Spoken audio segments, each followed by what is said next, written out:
ಸ್ವರದಿಗುಲ ಚಾನಲಿಗೆ ಎಲ್ಲರಿಗೂ ಸ್ವಾಗತ. ನಾನು ನಿಮ್ಮ ಮಮತಾ ರವಿಕುಮಾರ್. ಇವತ್ತಿನ ಕತೆ ತಪ್ಪು ಉತ್ತರ. ಕಾಡ್ನಲ್ಲಿ ಒಂದು ಮರದ ಮೇಲೆ ಒಂದು ಕೋಗಿಲೆ ವಾಸವಾಗಿತ್ತು.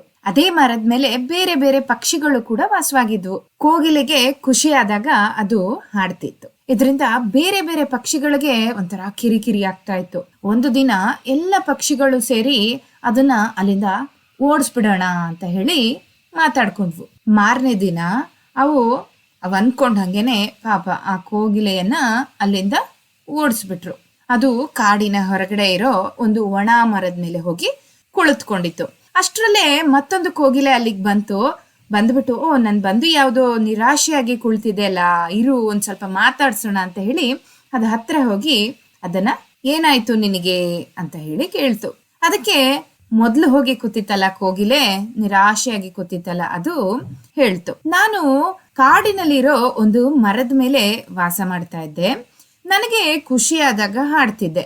ಒಂದಿನ ಆ ಮರದ ಮೇಲೆ ವಾಸವಾಗಿದ್ದ ಬೇರೆ ಪಕ್ಷಿಗಳು ಬಂದು ಕೇಳೋದು, ನೀನ್ ಯಾಕೆ ಹಾಡ್ತಿದ್ಯಾ ಅಂತ ಹೇಳಿ. ಅದಕ್ಕೆ ನಾನು ಹೇಳಿದೆ, ನನಗೆ ಸಂತೋಷ ಆದಾಗ ಹಾಡ್ತೀನಿ, ಹಾಡ್ಲಾರ್ದೆ ನನಗೆ ಬದುಕಿರೋದಕ್ಕೆ ಆಗೋದಿಲ್ಲ ಅಂತ ಹೇಳಿದೆ. ಆಗ ಎಲ್ಲ ಪಕ್ಷಿಗಳು ಸೇರಿ ನನ್ನನ್ನ ಅಲ್ಲಿಂದ ಓಡಿಸ್ಬಿಟ್ವು ಅಂತ ಹೇಳ್ತು. ಆಗ ಎರಡನೇ ಕೋಗಿಲೆ, ನೀನು ಅವಕ್ಕೆ ತಪ್ಪುತ್ತರ ಕೊಟ್ಟಿದ್ಯಾ, ಅದಕ್ಕೆ ಅವೆಲ್ಲ ನೀನೊಬ್ಬ ಸ್ವಾರ್ಥಿ ಅಂತ ಹೇಳ್ಕೊಂಡು ಅಲ್ಲಿಂದ ಓಡಿಸ್ಬಿಟ್ಟಿದೆ ಅಂತ ಹೇಳ್ತು. ನನಗೂ ಆ ಪಕ್ಷಿಗಳು ಅದೇ ಪ್ರಶ್ನೆಯನ್ನ ಕೇಳಿದ್ವು. ಅದಕ್ಕೆ ನಾನು ಹೇಳ್ದೆ, ನಾನ್ ಹಾಡೋದು ನಿಮ್ಮನ್ನ ಖುಷಿ ಪಡಿಸೋದಕ್ಕೆ ಅಂತ ಹೇಳ್ದೆ. ಅದರಿಂದ ನಾನು ಈಗ್ಲೂ ಕೂಡ ಅವುಗಳ ಜೊತೆಯಲ್ಲೇ ವಾಸ ಮಾಡ್ತಾ ಇದ್ದೀನಿ ಅಂತ ಹೇಳ್ತು ಇನ್ನೊಂದು ಕೋಗಿಲೆ. ಈ ಕಥೆಯಿಂದ ತಿಳ್ಕೊಳ್ಬೇಕಾಗಿರೋದೇನ್ ಗೊತ್ತಾ? ನಾವು ಮಾತಾಡ್ಬೇಕಾದ್ರೆ ತುಂಬಾ ಜಾಣ್ಮೆಯಿಂದ ಮಾತಾಡ್ಬೇಕು.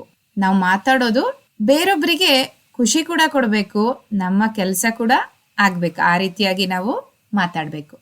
ಇದೇ ತರದ ಬೇರೆ ಬೇರೆ ಕಥೆಯನ್ನ ಕೇಳಲಿಕ್ಕೆ ನಮ್ಮ ಚಾನೆಲ್ ಅನ್ನ ಸಬ್ಸ್ಕ್ರೈಬ್ ಮಾಡಿ ಹಾಗೂ ಶೇರ್ ಮಾಡಿ. ನಮ್ಮ ಚಾನೆಲ್ ಸ್ವರದಿಗುಲ ಸ್ಟೋರಿ ಚಾನೆಲ್. ಧನ್ಯವಾದಗಳು.